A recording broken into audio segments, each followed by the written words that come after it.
মোচাটা নিয়েছি, মোচাটাকে দেখো সুন্দর করে ছোটো ছোটো করে কেটে নিয়েছি, কেটে ভালো করে ধুয়ে নিয়েছি। এটাকে একটু ভাপিয়ে নেব। তো মোচাটাকে আমি দেখো ভাপিয়ে নিয়েছি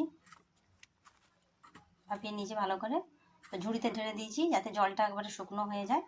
এবারে গ্রাইন্ডারে এটাকে ভালো করে পেস্ট করে নেব। তো আর নিয়েছি কালো সরষা, কাঁচা লঙ্কা নিয়েছি, কয়েকটা কাজু আর কিশমিশ, আর একটু নেব সাদা সর্ষে।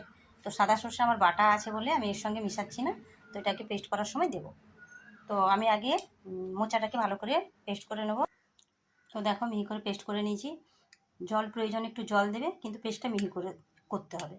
তো এখন প্রশ্ন করতে পারো তাহলে জলটা ঝাড়লাম কেন, যদি জলই ব্যবহার করব। তো ওই জলটা ঝাড়তে হবে, কারণ ওটা সেদ্ধ করা জল, ওটা একটু কষা কষা লাগবে, ওই কারণে জলটা ঝেড়ে দিতে হবে পরিষ্কার করে। তারপরে ভালো করে পেস্ট করার সময় জল দেওয়ার প্রয়োজন নেই, যদি জল লাগে চা চামচের 1 চামচ থেকে 1.5-2 চামচ জল দিতে পারো পেস্ট করার সময়। তো পেস্টটা ভালো করে করতে হবে। তো আমি বাকি মশলাগুলো গ্রাইন্ডারে নিয়ে নিয়েছি। সাদা সর্ষে নিয়েছি, সাদা সর্ষেটা আমার অলরেডি আগে থেকে বাটা ছিল বলে আমি 1 চামচ এর সঙ্গে মিশিয়ে দিয়েছি। তো এখানে তোমরা নারকেল দিতে পারো, নারকেল দিলে টেস্ট ভালো হয়। তো আমার আজকে নারকেল নেই বলে আমি নারকেল ব্যবহার করছি না। তো নারকেল দিলেও নারকেল মানে অল্প নারকেল দিলেও, খুব বেশিও নারকেল দিলে নারকেলটা এত ভালো লাগে না, মানে অল্প পরিমাণে দিতে হবে। আর দিতে পারো রসুন এটার মধ্যে 3-4 কোয়া দিতে পারো। তো আজকে আমি রসুন দিচ্ছি না, কারণ নিরামিষ বানাচ্ছি বলে। তোমরা যদি রসুন দিয়ে ব্যবহার করতে চাও, তো রসুন মানে আমিষের দিন খেতে চাও, তো রসুন ব্যবহার করতে পারো এখানে। তো পেস্টটা দেখো একবারে মিহি করে পেস্ট হয়েছে, দেখতেই পাচ্ছ।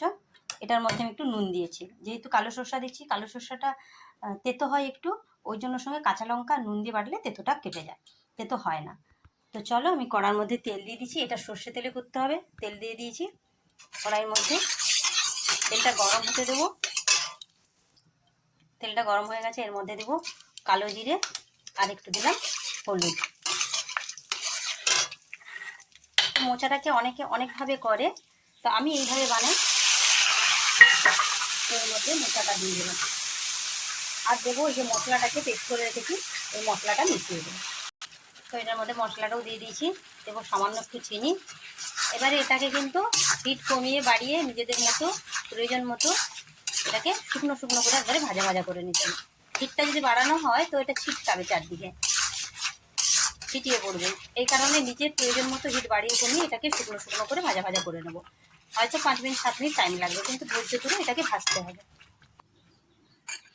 দেখতেই পাচ্ছেন প্রায় 10 মিনিট মতো লেগেছে শুকনো করতে, তবে এভাবে শুকনো করতে হবে, নাহলে যেন জল না থাকে। এইভাবে শুকনো করে গরম ভাতে বানিয়ে খাও, খুব সুন্দর লাগবে। মোচার তো অনেক রকম খেয়েছো, এইভাবে একবার বানাও তো ভালো লাগবে। আজকের জন্য বাই, নেক্সট ভিডিও আবার দেখা হচ্ছে।